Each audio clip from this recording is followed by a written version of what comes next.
Hindi na po na. Tatapusin ko muna yung assignment na. Yung martial law? Nakasipag. Sige, Ina. Yan yung susunod mo about sa history ng martial law. Hindi ko pa alam eh, pero sabi kasi ng lola ko, maganda lang ang tulad ng martial law sa atin. Ang alam ko kasi that time, mayaman to yung bansa natin. Ngayon, hindi ko maintindihan yung mga tao nagsabi na mahirap daw mabuhay nyo. Kaya hindi lang nila gusto.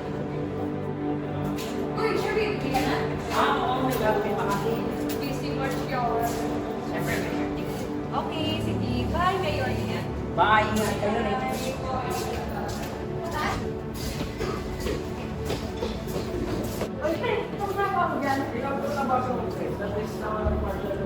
Pwede na.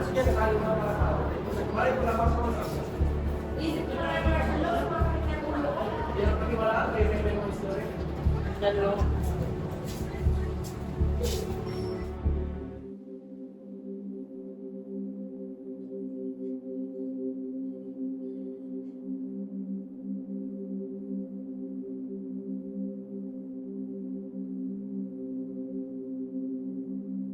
I was made to confess.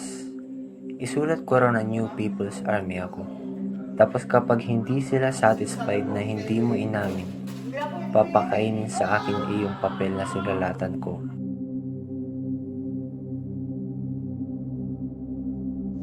There were also whimsical tortures. They would punch me simply because they didn't like my face.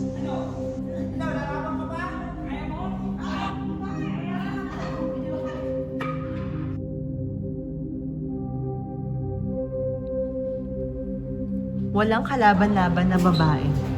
Nilapastangan at dinumihan.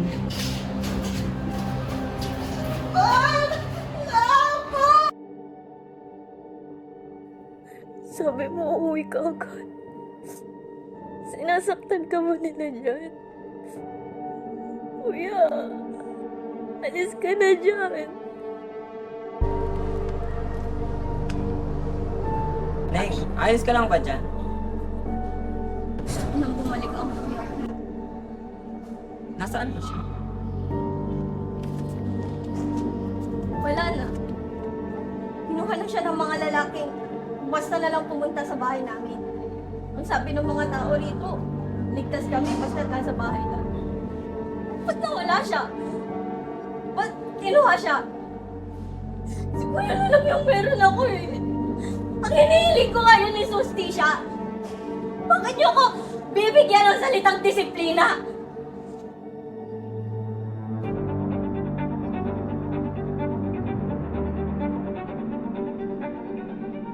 Tawad, Lara. Hindi na makakauwi ang kuya.